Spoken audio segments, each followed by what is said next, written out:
Bienvenidos a su programa Derecho Familiar. Hoy tenemos para ustedes un tema de vanguardia.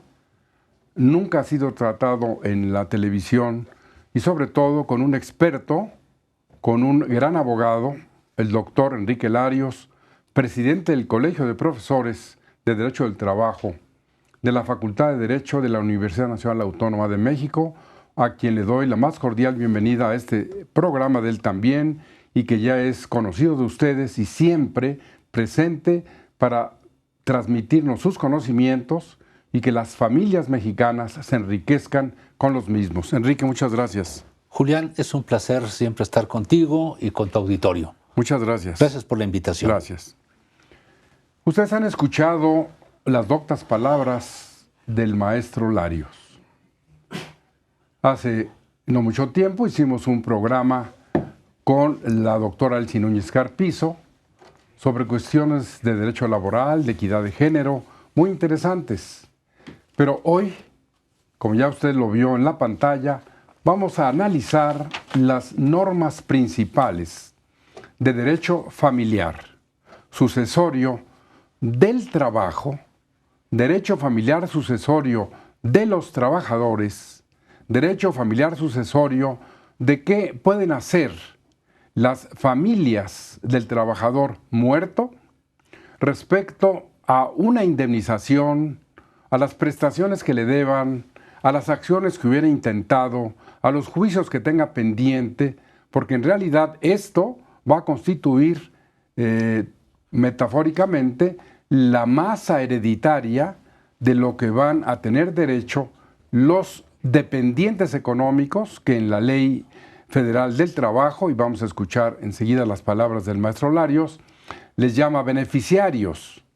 Incluso varias de sus normas están enfocadas a obviar problemas, trámites de derecho familiar, no de civil, porque como ustedes bien saben, todas las normas de derecho familiar son como las de derecho laboral, de orden público e interés social. No hay autonomía de la voluntad. Quizá parangonando lo que es que un trabajador sea contratado, la autonomía de su voluntad llega hasta el punto de decir, sí quiero trabajar. Pero una vez que se contrata, la ley impone los deberes, los derechos y las obligaciones. Mutatis mutandis, si vamos al derecho familiar, el acto más privado que tiene el hombre es casarse. Autonomía a la voluntad. Y dice, sí, pero después de que se casa, es la carga, son los deberes, son los derechos y son las obligaciones. Mi querido Enrique, ¿podrías hacernos un marco de referencia? Porque como ya lo escuchaste, esta es una novedad y justo reconocerlo, debido a tu inspiración, cuando te comenté contigo diferentes temas, me dijiste, este es un tema poco explorado. Más bien yo diría que es la primera vez que se va a tratar con alguien que tiene autoridad intelectual del foro, del ejercicio profesional, de la cátedra. Maestro. Muchas gracias, Julián, eres muy amable. Pues mira, el tema nos debe de llevar a razonar primero esto. El derecho del trabajo tiene una gran relación con el derecho familiar. Las normas de derecho del trabajo, si las analizamos, tienden a proteger la vida del trabajador. Pero en el caso de la mujer trabajadora, cuando se encuentra en estado de gestación, no únicamente se queda en la protección a la salud de la trabajadora, sino también del producto de la concepción. Y aquí ya estamos entrando precisamente al tema de familia. Claro. Porque esas normas de protección es precisamente para que pueda haber una familia sólida, una familia sana. Entonces, una de las inquietudes del derecho del trabajo, de las preocupaciones de este tipo de derecho laboral, es que la salud de los trabajadores se pueda proteger. Y de la familia. Y por supuesto, si está protegida la salud del trabajador, podrá estar protegida la salud también de la familia. Pero el tema al que me has convocado hoy es bastante interesante, pero tiene aristas jurídicas importantes. Muy. Mira, el derecho laboral surgió como una expresión rebelde al derecho civil. Es decir, esta manifestación, ya lo hemos dicho, en el marco constituyente hubo un gran reclamo de los constituyentes trabajadores a el sistema de los juzgados civiles, en los cuales durante el porfiriato nunca un trabajador ganó un solo juicio. Y esto es grave porque entonces no hay justicia, hay una justicia de consigna. Y esto trajo como consecuencia hacer un derecho totalmente autónomo del derecho civil. Y no fue la autonomía de inmediato, tuvo que pasar algún tiempo para que se entendiera lo que había dicho el constituyente del 17 y poder hacer un derecho autónomo. Bueno, las normas de derecho familiar, y tú me podrás corregir si me equivoco, que estaban contenidas en el marco del derecho civil, fueron transitando al mundo del derecho social. ¿Para qué? Para proteger a las familias. Y entonces ahí vamos a encontrarnos con que hay una coincidencia, la labor protectora del derecho familiar y la labor protectora del derecho del trabajo. Entonces nos vamos a encontrar con que el artículo 115 de la Ley Federal del Trabajo nos dice los beneficiarios del trabajador fallecido. Entonces vamos a hablar de dos posibilidades que se pueden dar en el fallecimiento de un trabajador. Un fallecimiento, vamos a llamarle ordinario, y dos, un fallecimiento por accidente de trabajo. Ahí cambian las situaciones, ¿verdad? Sin embargo, el resultado al final de cuentas es, ¿y la familia de ese trabajador? ¿Quiénes tienen derecho sobre los bienes del trabajador? Y entonces nos vamos a encontrar que una cosa es el campo de los derechos de propiedad del trabajador. Si el señor tiene una casa que haya adquirido en abonos poco a poco, como lo hacen muchos trabajadores, millones de trabajadores adquieren un terrenito, una casa, ¿cómo la van a transferir? Las transferir? casas del Infonavit sería, pero por ejemplo. esas tienen un régimen especial que lo ve el derecho del trabajo. Y el otro campo es aquello que yo no compré a través de las instituciones sociales.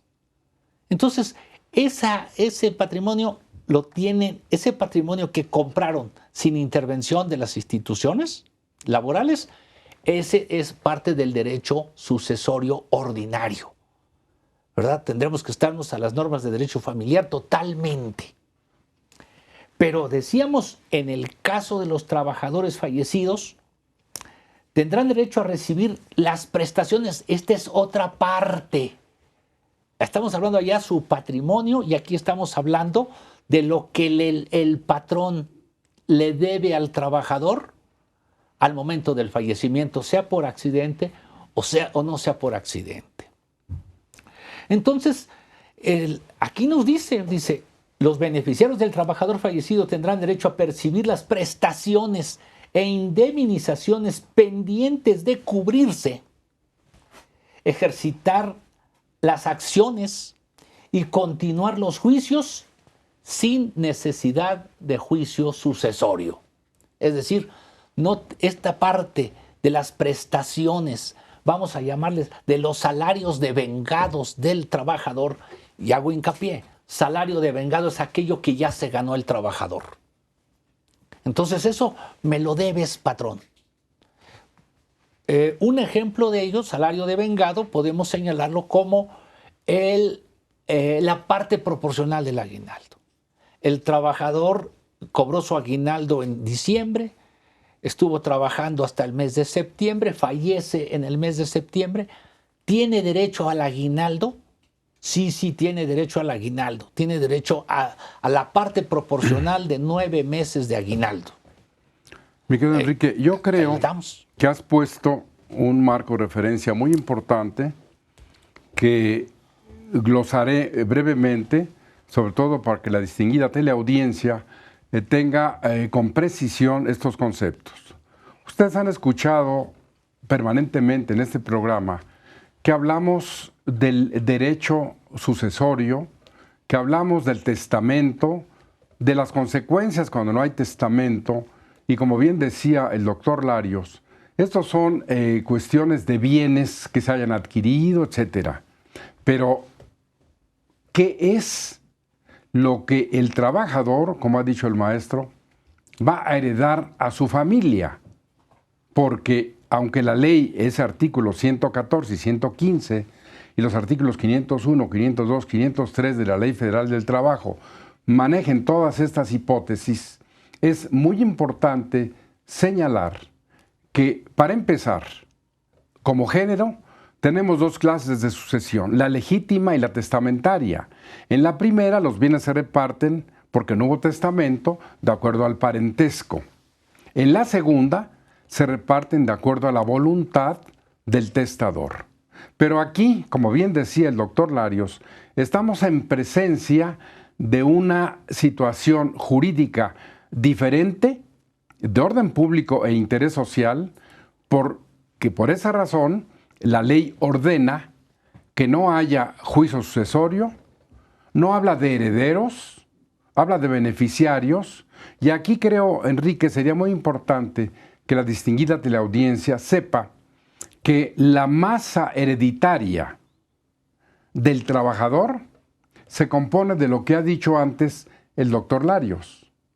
Es decir, si le debían sueldos, si le debían indemnizaciones, si había juicios que él esté peleando contra el patrón y no se hayan resuelto, todas estas acciones se transmiten a los beneficiarios. Aquí podríamos hablar, Enrique, de como sinónimo herederos, aun cuando la ley laboral les llama beneficiarios. Pero este es un concepto muy importante porque más adelante vamos a encontrar que la ley incluso desde el punto de vista de la muerte de un trabajador señala una hipótesis muy importante. ¿A qué tiene derecho el trabajador que muere desempeñando su labor? Dice la ley, a 5,000 salarios mínimos. No, 5,000 salarios nada más. No lo señala como mínimos. O sea, depende del salario del trabajador. O sea, si el trabajador fuera un licenciado. Una persona que gane 20,000 pesos no es lo mismo que el que gana un salario mínimo. Bueno, nada más que, a ver, aquí es muy importante para nosotros la matemática porque yo me fui primero al estudiar el tema al salario mínimo. En la hipótesis de un trabajador que está percibiendo el salario mínimo por 5,000, bueno, serían 300 y tantos mil pesos. Sí. Pero si hablamos, como bien lo corrige el doctor Larios, del salario de una enfermera, que no es 70 pesos, sino que el salario que ella esté percibiendo cuando muere en el accidente de trabajo son 200 pesos diarios, pues una fortuna, 1,000,000. Puede ser 1,000,000. Porque serían 200 pesos diarios por 5,000. Por 5,000. Así es. Así debe de ser. Bueno, esto es muy importante porque a eso quería yo llegar. Esa es la masa hereditaria, ese es el acervo que van a recibir los beneficiarios. Ahora, si no señaló beneficiarios, Enrique, sí. Si el trabajador tenía 2 o 3 concubinas, si la trabajadora tenía 2 o 3 cónyuges para estar parejos en la equidad de género, si todo esto es un desorden, ¿qué hay que hacer? Bueno, lo que hay que hacer es lo que nos va a decir después de una pequeña pausa el doctor Enrique Larios, y yo mientras le recuerdo a usted que este programa lo puede ver en Cablevisión 112, en Sky 639, en Dish 731, en las repetidoras locales de televisión de toda la República, por internet en scjn.gov.mx o en el canal Google poniendo Julián Huitrón Fuentevilla, Huitrón con G, _ Derecho Familiar, y así tendrá usted acceso en forma ipso facto y gratuita a los más de 260 programas que hemos hecho en los últimos 7 años en el canal judicial. Voy a un corte y regresamos con ustedes en un momento para que el doctor Enrique Larios nos siga ilustrando en estas diferentes hipótesis, porque usted ya lo vio. Es muy importante esta parte del derecho familiar sucesorio de los trabajadores. Esa fortuna de la que hablábamos, ahora imagínense un salario en un contrato de 1,000 pesos diarios puede darse. Voy a un corte y regreso con ustedes en un momento.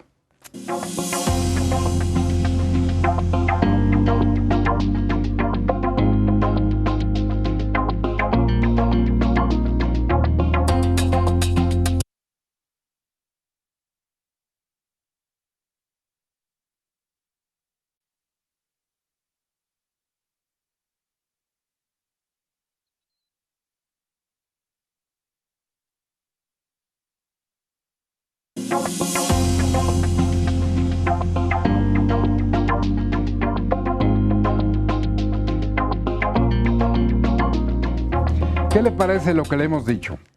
Importante. Si usted acaba de sintonizar el canal judicial, estamos hablando y analizando las principales normas de derecho familiar, sucesorio, pero en la Ley Federal del Trabajo. Y nos decía el doctor Larios que por ejemplo, que yo fui a la hipótesis de que muera la persona, el trabajador, en un accidente de trabajo, y que dice la ley, 5,000 salarios, y bien aclara y lo deja muy en su lugar, no son mínimos, porque si se trata de una persona en un contrato colectivo X y que esté ganando 1,000 pesos como salario, no mínimo, sino el salario por su calificación, sus grados, sus técnicas, etcétera, tendrá que cobrar. A ver, Enrique, la familia tendrá que cobrar altos salarios, porque en la ley dice la cantidad equivalente al importe de 5,000 días de salario. ¿Eso dice qué artículo es? El artículo 502 de la Ley Federal, y esto es modificación de 2012. Bueno, esto es muy importante porque acuérdense ustedes que en el derecho laboral, como en el derecho familiar y en general en el derecho, la ley ordena, no discute. Y la Ley Federal del Trabajo ordena que sean 5,000 días salarios. De salario. ¿Qué cantidad? Depende del muerto. Depende del salario del muerto. Adelante, Enrique. Bien. Mira, fíjate que en materia laboral tenemos estas dos posibilidades que ya les decíamos a nuestro auditorio. Una, que el trabajador fallezca de una muerte que no tenga ningún vínculo laboral.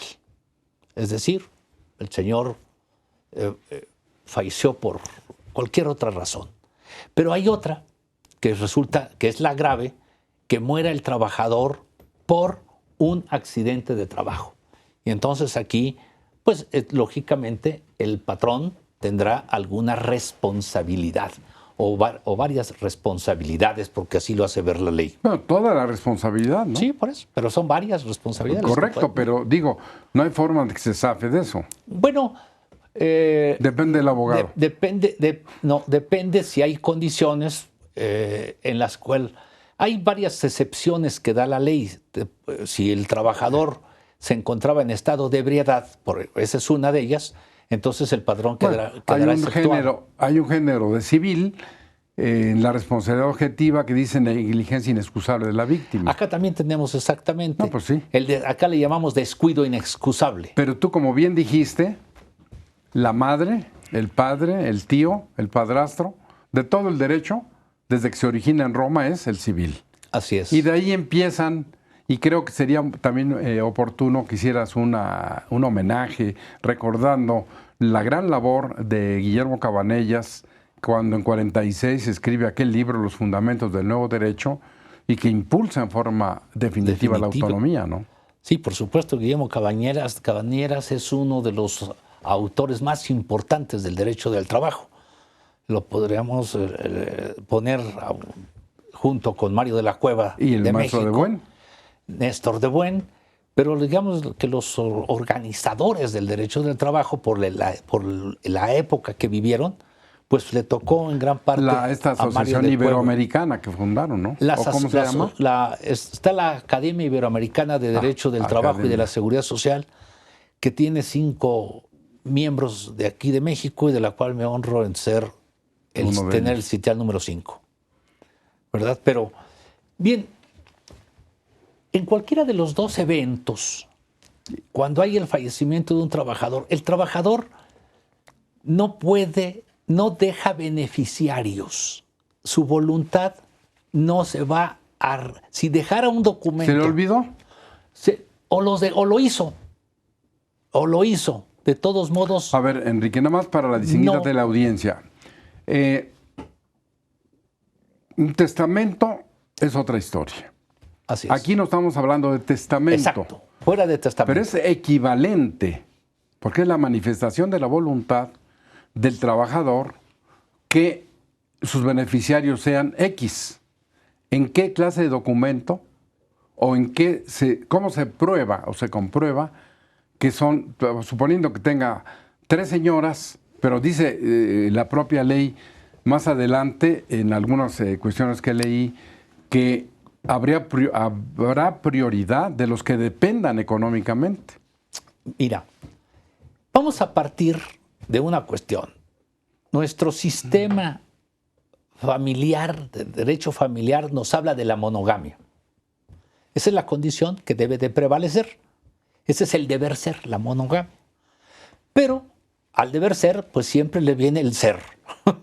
Y el ser puede ser que no sea monógamo. Y esto es algo de lo que el derecho del trabajo se ha preocupado. Que sea polígamo. Que sea polígamo, sí, exactamente. Aun cuando el trabajador haya dicho, yo designo beneficiarios de todos estos derechos que tengo, voy a designar beneficiarios a una señora o a un señor o a tantos hijos y a tantos no tienen valor al momento del fallecimiento. ¿Por qué? Porque cuando fallece un trabajador, el patrón no le puede pagar a quien diga yo soy el que tiene derechos. No, pero por eso te decía yo, ¿cómo se prueba? No se va a probar porque van a decir, lo vas a llevar como un elemento a juicio. Pero que se tiene que abrir un juicio sucesorio laboral, así no se denomina, pero esa es hay que darnos a entender. Tienes que abrir un juicio por la vía de los juicios especiales ante la Junta de Conciliación y Arbitraje, se tiene que abrir. Haya sido el fallecimiento del trabajador en accidente o no haya sido Pero en accidente. aquí, mi querido Enrique, estamos dejando una laguna muy importante. Uh-huh. Es cierto que la Junta de Conciliación y Arbitraje va a hacer las funciones de un juzgado familiar. Así es. Es cierto que la Junta de Conciliación y Arbitraje va a llevar todo el juicio y en un momento dado va a embargar, a rematar, a sacar dinero y a darle a la familia, pero esta insistencia de la ley de ustedes, del beneficiario, que ese beneficiario no es el designado por la voluntad escrita del trabajador. No. Entonces, ¿es el que pruebe en la Junta de Conciliación? El que pruebe en la Junta de Conciliación que tiene un mejor derecho. Con todo respeto a los de esta ley, eso no dice la ley. No, la ley no señala cómo es el procedimiento.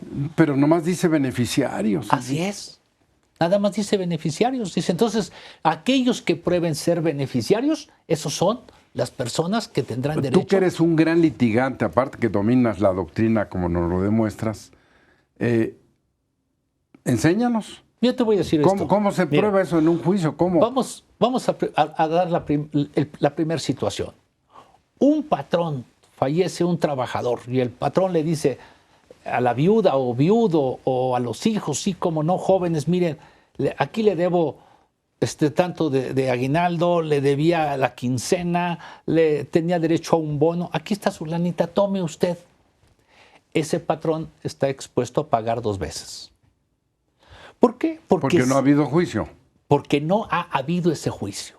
Ahora, si se da el juicio Sí, y la Junta dice, páguele a fulano, sí. y después vinieran los que tú dices, Primero, el patrón ya se eximió el patrón ya y está eximido. habría responsabilidad de los que recibieron el dinero. habría a quien le pueden En reclamar. caso de una acción. Sí, lo pueden contra llamar a ellos. juicio a los beneficiarios que ya hubiesen cobrado. O Pero sea, cobraron por mandato de la ley. claro, pero se tendría que abrir otro juicio porque yo tengo un mejor derecho. Y entonces la ley nos dice, en ese caso solamente puedes ejercer acciones sobre los que, tú puedes ejercer una acción sobre los que ya cobraron. Entonces, ya cobró Pedrito, pero está Juan. Entonces Juan dice, "No, pero yo también tengo un igual derecho, lo puedo llamar a juicio".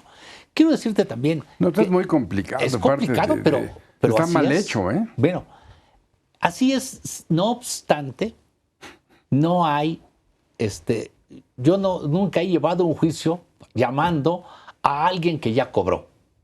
Y tengo 30 años en este negocio. Ajá. Entonces, nunca he llamado a alguien. Vamos Porque a el que ya demandar. cobró lo hizo por mandato de la ley. Lo hizo por mandato de la la Junta ley. de Conciliación. Ahora, esta es pregunta, ¿tiene esa resolución de la Corte la misma fuerza de una sentencia ejecutoriada, aun cuando no sea Poder Judicial la Junta de Conciliación? Mira, la Junta de Conciliación y Arbitraje no es poder judicial. Sin embargo, las resoluciones de la Junta pueden ser revisadas por el Poder Judicial Federal y por Y la echarlas Suprema abajo. Corte de Justicia. Y las echan abajo. Entonces podría darse ese caso. Bueno, para que podamos hablar, es un laudo que ya esté ejecutoriado, es decir, que ya no admite ningún otro tipo de recurso o juicio de amparo alguno.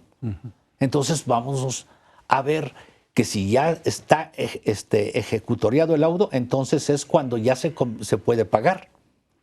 Es decir, la familia del trabajador tiene que iniciar una serie de trámites y abrir un juicio ante que se llama juicio o proceso especial ante la Junta de Conciliación y Arbitraje. Todavía no se va a pelear con nadie, a lo mejor no se pelea con nadie. Llega la familia y dice, yo soy derechohabiente, yo dependía económicamente, es la esposa, aquí están 3 hijos, aquí está. Ese señor es un hombre ordenado o una señora que era ordenada para hacer equidad de género y entonces pues le van a pagar.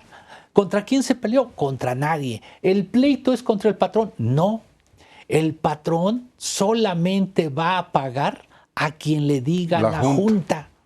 Pero el patrón se debe de esperar a que la Junta le diga a quién pagarle. La Junta va primero a recibir la demanda, pero fíjate cómo está el sistema, no es tan malo. La Junta, una vez, si falleció el trabajador por accidente de trabajo, se tendrá que seguir todo un procedimiento de aviso a las autoridades laborales. Lo puede hacer los inspectores. el inspector del trabajo, pero no conozco ningún caso en que haya intervenido la inspección del trabajo. ¿Qué es lo que sucede en la práctica? En la práctica lo que nos encontramos es que los que se sienten con beneficios o beneficiarios del trabajador, esos van y demandan. Entonces, aquí tenemos una demanda. Esa demanda debe de ser fijada en el centro de trabajo donde laboraba el trabajador fallecido. Y ahí ahí es una convocatoria y dicen aquellos que se sientan con derecho sobre las prestaciones, las indemnizaciones de este trabajador.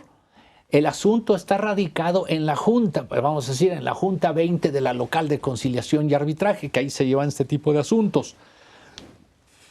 Vayan a la Junta y tal día hay audiencia. Entonces, los que tengan derecho, por ejemplo, si el señor tenía una amante y con esa amante tenía hijos, pues la amante a lo mejor se presenta y dice, yo vengo a reclamar. Puedes reclamar para ti, no, para mí no, pero sí puedo reclamar para mis hijos. Pero para ella, ¿por qué no? La amante no, porque sí, porque aquí nos exige que estén, para poder reconocer un concubinato deben de estar libres de matrimonio.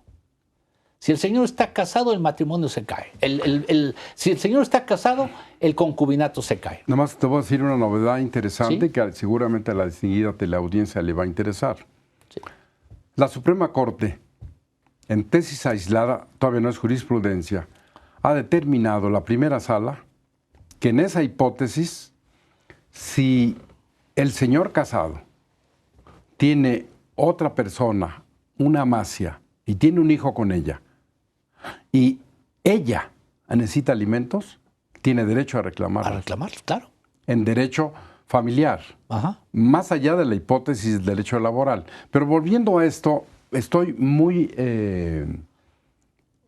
reflexivo, y seguramente tú nos vas a sacar de todas estas dudas, porque lo que dice la ley no es lo que se hace. Te voy a decir por qué, mi interpretación. Dice la ley 114, 115, 501, 502, 503, todo lo que hemos mencionado.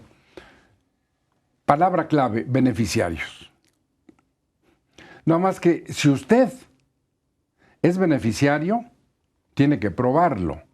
Si usted es la viuda, si es la concubina, si es el hijo, y usted no dependía económicamente del muerto, y la que dependía del muerto es su amante, Enrique, Sí, ella tiene derecho, de acuerdo a lo que aquí dice la ley, sí, porque tiene razón. inclusive hay una norma aquí que dice, a las actas del registro del Estado, se me Aquí hace lo dice. rarísimo, actas del registro del Estado, se dice, pues ahí las va a tomar en cuenta. No, dice, la Junta de Conciliación y Arbitraje apreciará Imagínense. la relación es de esposo, esposa, hijos y ascendientes, Y sin actas. sujetarse a las pruebas legales que acrediten el matrimonio o parentesco, pero no podrá dejar de reconocerlo asentado en las actas del registro civil. Imagínate qué galimatías.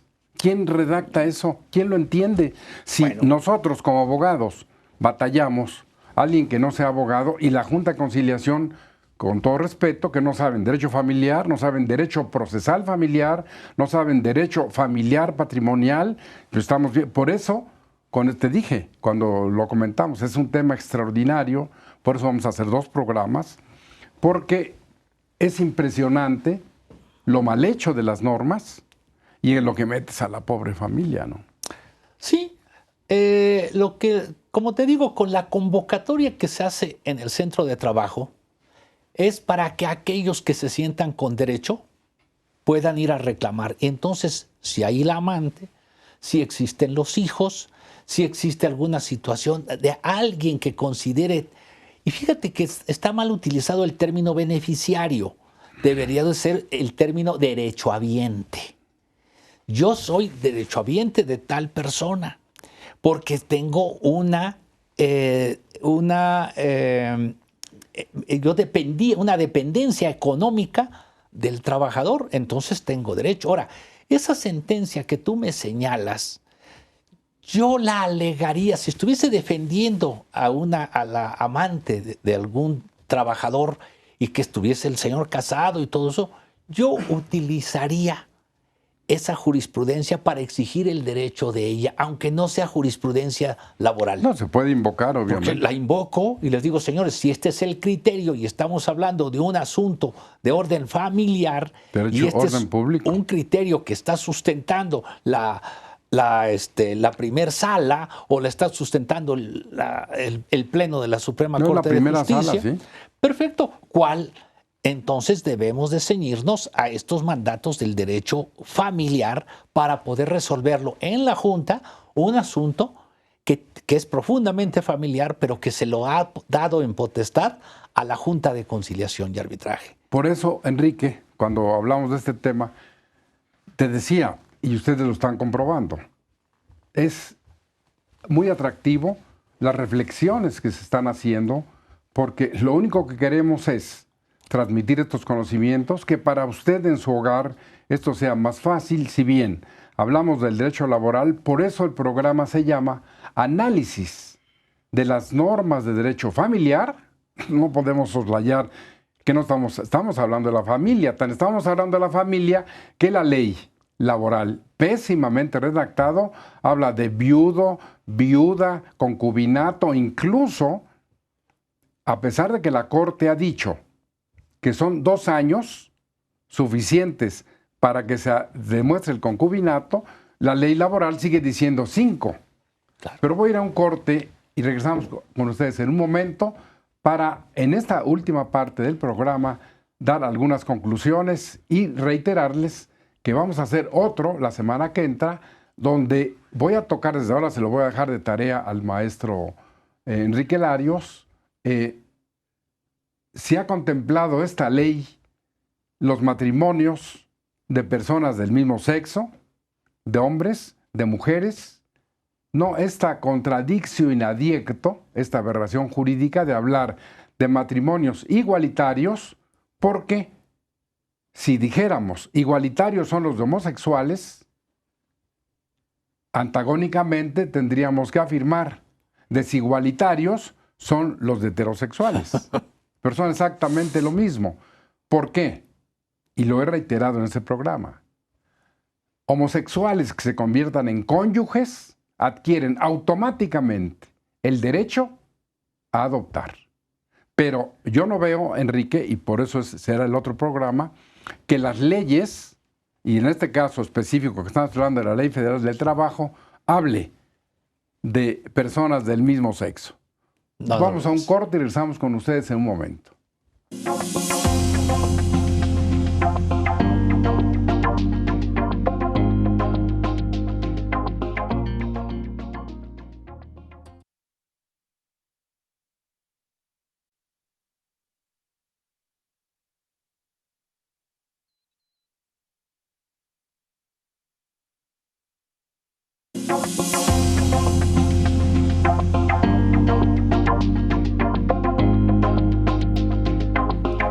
Si usted acaba de sintonizar el canal judicial, le resultará interesante saber que estamos analizando las normas que regulan el derecho familiar sucesorio laboral en cuanto a la muerte de un trabajador, si es por accidente de trabajo, si es porque se le debe, qué constituye propiamente la masa hereditaria, como bien decía el doctor Larios, al margen de haber adquirido bienes, inmuebles, etcétera. Aquí hablamos de las prestaciones, lo que se le debe, lo que esté peleando con su patrón, los juicios que haya iniciado, las acciones que pueda intentar, que estas pasan a los beneficiarios, que serían los herederos, pero ya vieron ustedes, ya escucharon todo lo que hemos señalado. Pero ahora, para cerrar esta exposición, vamos a ver cuáles son las características del pago a los herederos, son los beneficiarios, una vez que ha fallecido el patrón, y estas diferentes hipótesis que maneja el artículo 501. Adelante, maestro. Mira, el artículo 501 que tú mencionas con mucho acierto, nos dice quiénes son las personas que tienen derecho a recibir, ¿verdad?, indemnizaciones en caso de muerte del trabajador. Entonces, vamos a ver a quiénes nos marca aquí. Esos serían beneficiarios, pero son aquí para la ley serían como herederos. Son para, vamos a decir, en materia laboral son beneficiarios, está mal dicho, pero ese es el idioma laboral. Para el derecho familiar serían sus herederos. Entonces nos dice primero, la viuda, pero fíjate nada más estas condiciones, la viuda o el viudo que hubiesen dependido económicamente de la trabajadora, aquí dice, o viudo que hubiesen dependido de la trabajadora. Cuando dice la trabajadora se refiere a la parte trabajadora, que puede ser varón o pero mujer. es pésima redacción, esta pobre ley. Bueno, de 2012. Es una pena. De 2012.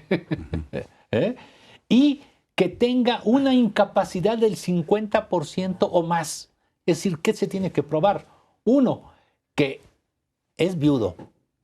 2, que depende económicamente de la parte trabajadora, la parte fallecida. Del muerto. Y 3, que tiene una incapacidad del 50% o más. A ver, mi querido Enrique, aquí ilústranos. Porque yo no tengo idea y la dignidad de la audiencia que me arrogo su representación para preguntarte es, del 1 al 100, ¿nos podrías explicar qué cosa es la incapacidad del 1, del 10, del 20, del 30, el 90 y el 50? Sí. Mira, cuando suceden accidentes de trabajo que traen como consecuencia una incapacidad, hay incapacidades totales, esa es la del 100%. No, pues el artículo 1916 del Código Civil dice incapacidad parcial, temporal, total, permanente, Lo mismo. 3 por 3 veces, etcétera. Es lo mismo. ¿Pero qué es? ¿Qué significa? Que el trabajador ha sufrido un impacto en su persona que le va a dejar con imposibilidad para pero trabajar. aquí estás hablando del viudo o la viuda Así que es. dependieran y que Así tengan la mitad de incapacidad. Exactamente. ¿Cómo se califica? La debe de ¿Un ojo? calificar un médico, ¿Un brazo? depende de dónde haya sido, en qué órgano haya sido el impacto de la incapacidad. ¿Eso hay criterio jurídico? Hay criterios jurídicos respecto de, mira, si tú te metes a la ley del trabajo, a la parte de Riesgos. de riesgos, te puedes encontrar, bueno, pues que hay una tabla de enfermedades de trabajo. Enfermedades. Y Sí. entonces te van a tasar, o sea, la Junta va a tasar cuánto cuesta un dedo si es que te lo amputaron. O cuánto cuesta, por ejemplo, qué incapacidad puede ser. Pensemos en un pianista, que ese pianista Eso te iba yo haya a decir. adquirido El dedo de un artritis. orfebre y el dedo de un plomero. Sí, pero imagínate un pianista que sufra artritis, tiene una enfermedad de trabajo. Y puede ser una enfermedad de trabajo o puede ser una enfermedad que no sea de trabajo. Entonces, la calificación de que es enfermedad de trabajo le corresponde al Instituto Mexicano del Seguro Social. Entonces, para este caso, fíjate, tú debes de probar. Repítelo, es muy interesante. Debes de probar uno, que Hay eres que viudo o aprender. viuda. Y luego dos, que dependes económicamente del fallecido. Y tres, que tienes una incapacidad del 50% o más. Y Todo sujeto a prueba. todo sujeto a prueba. Y los hijos menores de 16 años, o sea, tienen derecho, los hijos menores de 16 años, ahí no les piden nada, más que sean hijos. Pero que tengan más de 16, que estén medios lelos. Y los mayores de esta edad si tienen una incapacidad del 50% o más. Entonces tienes que llevarlos a que les califiquen cuál es su tipo de incapacidad. ¿Pero qué pretende la ley con eso? Mira, te voy a decir En tu una experiencia. cosa. En la experiencia no se aplica tan rígidamente, se aplica más bien a quienes demuestran ser hijos. Se le da una prioridad a los hijos. Se busca que sean los dependientes económicos. Lo que está buscando proteger es a los hijos menores de edad. A los que, por eso dice, si tienen una incapacidad, a los hijos menores de 16 años, a eso les da preferencia. Pero el que tenga más de 16 y no sea incapaz, no Y le sea toca. incapaz, prácticamente conforme la norma no le toca. No le toca. Ahora, fíjate, los ascendientes concurrirán con las personas mencionadas en la fracción anterior, a menos que se pruebe que no dependían económicamente del trabajador. Es decir, era el padre, la madre, no dependían económicamente del trabajador, no pueden concurrir. Enrique, a estas alturas del programa y de lo que has visto, o eres un experto en derecho laboral, o un abogado, de los que hay muchos todólogos, que quieran llegarle a eso, no lo hacen. Bueno, Se necesita saber, como tú, derecho procesal del trabajo, derecho del trabajo, derecho familiar. y derecho familiar. No es posible, imagínate un joven de 16 años un día, y está perfectamente físicamente, y le dice la ley laboral, tú no, porque no estás incapacitado. Claro, pero todavía falta algo peor. Peor, a ver. Dice, a falta de cónyuge supérstite, o sea, la viuda o el viudo, Sí. concurrirá con las personas señaladas en las dos fracciones anteriores la persona con quien el trabajador vivió como si fuera su cónyuge durante 5 años que precedieron inmediatamente a la muerte o con los que tuvo hijos. O sea, Enrique, aquí el legislador no le entra a lo que es, porque ahí está hablando de concubinato. así es, Y antes habló de esposa. el cónyuge supérstite. ¿Cómo puede ser? Sí, aquí. Como tú decías, y vamos a la tesis de la Corte. Sí, Porque ahí esa hipótesis no se daría legalmente porque, como bien lo dices, y lo dice el Código Civil 291 bis, ter quater quintus, el 1635 del Código Civil, donde dice que para que tengas derecho a heredar como concubino o concubina, debes haber estado libre de matrimonio. Acá te dice que puede a falta de cónyuge supérstite. Ahora, si hay cónyuge supérstite, no puede. Pero si falta cónyuge supérstite, concurrirá con los hijos menores de 16 años, los mayores que tengan estas incapacidades. Con la que él vivió. O con los ascendientes. Concurrirá con las personas señaladas en las dos fracciones anteriores, la persona con quien el trabajador vivió como si fuera su cónyuge durante los 5 años que precedieron inmediatamente a su muerte. Aquí prácticamente 5 años, pero sin hijos. Segundo, o con los que con la que tuvo hijos, ahí no le pide otros requisitos. No, pues puede ser 9 meses. Sí, puede ser, pero con que tenga hijos con él. Siempre que ambos hubieran permanecido libres de matrimonio durante el concubinato. Fíjate, pero ¿tú entiendes eso? Sí. Yo no. A ver, explícanos. Que debe de estar libre porque el matrimonio anula el concubinato. Pero ya dijo, sí, cónyuge supérstite. Sí. Y dice, en caso de si que no hay... No hay. Muy bien, no hay cónyuge supérstite. Así es. Pero él estuvo, porque no viene la cónyuge supérstite, viviendo con una señora que la ley dice, primero no quiere y después ya dice concubinato. Así es. ¿Cómo puede haber concubinato si él estaba casado y la señora se murió ayer? Y dejó a la señora y vivía con la concubina, entre comillas, desde hace 10 años. Eso está perfectamente mal, ¿eh? Sí, estoy totalmente de acuerdo. Es una ignorancia impresionante. A falta de cónyuge supérstite, hijos y ascendientes, las personas que dependían económicamente del trabajador concurrirán con la persona que reúne los requisitos señalados en la fracción anterior en proporción en la que cada quien dependía de él. Es decir, vas a tener ahí una serie de personas que dicen que son beneficiarios del trabajador y tú tienes que ver en qué dependían económicamente. A mí me pagaba la renta. A mí el salón de belleza. A mí los viajes. ¿Qué es lo que le pagaba a cada quien? ¡Qué barbaridad! Entonces, ahí se tiene que hacer una cuantificación por parte de la empresa. Pero es lo peor. Sigue. A falta de las personas mencionadas en las fracciones anteriores, es decir, que no haya viuda, que no haya padres, que no haya hijos, etcétera. El Estado. Entonces, el Instituto Mexicano del Seguro Social. ¿Y por qué les gustó el seguro? Mira, el Seguro Social... Ustedes en la ley laboral tiran más al ISSSTE, ¿no?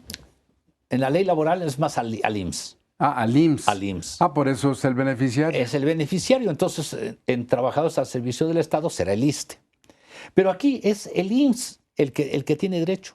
No conozco alguna política del propio instituto que esté pendiente de todos los juicios para decir, a ver, yo me apersono en el juicio para saber si acreditas tu derecho, porque si no lo acreditas, me lo quedo yo. Pues en derecho familiar sucesorio, sí. Y la Secretaría de Salud en todo el país, la federal, está pendiente. Tiene representantes jurídicos que se apersonan diciendo, tengo un interés jurídico. Si el entroncamiento, si la familia, si no acreditan, los bienes me tocan. Yo te voy a decir lo que yo he visto. Cuando hay pleito, porque este es un derecho para un grupo de personas realmente de escasos recursos, porque estos son escasos recursos donde se plantean estos pleitos. Pero cuando hay varios que se sienten beneficiarios, pero que saben que uno va a perder o que no puede ganarlo, ellos son los que llaman al Seguro Social para que el Seguro Social sea personal. O sea, no me toca, pero a ti tampoco. A ti tampoco. Mejor al seguro, pero no se lo damos. Y sucede cuando tienen 2 o 3 mujeres, porque no he conocido el caso de una mujer que tenga 2 o 3 varones, puede ser que sí lo exista. No, pero ¿cómo no? O sea, ahí está Yo no los he visto.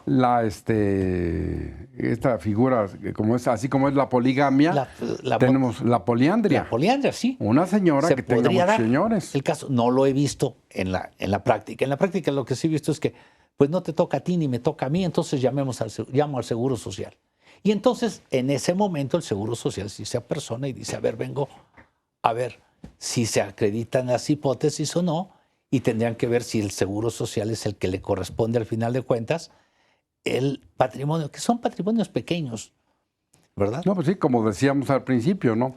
Yo creo, Enrique, que ha sido enriquecedor este primer programa, por eso es que ya teníamos la proyección de hacer uno segundo, que haremos la semana próxima, porque ahora casi hemos llegado al final de esta primera parte. Yo te pediría hacer un corolario, una síntesis, unas sugerencias para la distinguida teleaudiencia respecto a esta primera parte que hemos hablado de beneficiarios, de la cantidad que se paga en un accidente de trabajo, esa aclaración tan importante de que no son mínimos, sino es dependiendo la clase de trabajador muerto, el contrato colectivo que haya tenido, etcétera. ¿Qué le recomendarías a la distinguida teleaudiencia para obviar, para, por ejemplo, este tipo de problemas, poner orden en sus papeles o con el trabajador? O ¿qué Bueno, primeramente, sugerirías? pues la primera recomendación es poner orden más o menos en su estatus familiar, ¿no? ¿Cómo debe de ser un estatus familiar para saber a quién les corresponde? Luego, se pueden designar beneficiarios, pero de todos modos no lo van, no le quita que se abra el juicio. No le quita que se abra el juicio, porque Pero se allana, ¿no?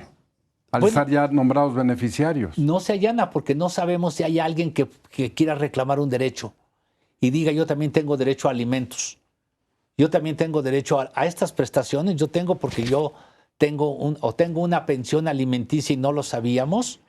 Es decir, hay que saber cuál es exactamente la vida de los trabajadores y cómo se puede llevar a cabo. Estas cuestiones, lógicamente, cuando el trabajador fallece, le van a traer problemas a la familia, salvo que la familia, pues sea que la persona haya sido un trabajador o una trabajadora muy ordenada y entonces pues tenga solamente una familia y concurrirán ahí los hijos del Bueno, precisamente es viudo, la esa viuda. recomendación que le hace a la distinguida Entonces, teleaudiencia, si te parece, sí, en el segundo programa vamos a empezar con eso, pensamos con ello. porque es muy importante que ustedes que nos honran recibiéndonos en su casa y saben que por eso este programa es una realidad, nada más les quiero recordar antes de irnos que ustedes pueden escribir al correo electrónico jhuitron@derechofamiliar.net, hablar al 56 39 22 35, ver en el Google el canal de Julián Huitrón Fuentevilla-Derecho Familiar para tener acceso a los más de 260 programas que hemos grabado. Mi querido Enrique, muchas gracias. Muy amable Espero por tu invitación. que nos veamos pronto otra vez. Y a ustedes por recibirnos en su casa. Muchas gracias y recuerden, lo mejor está por venir.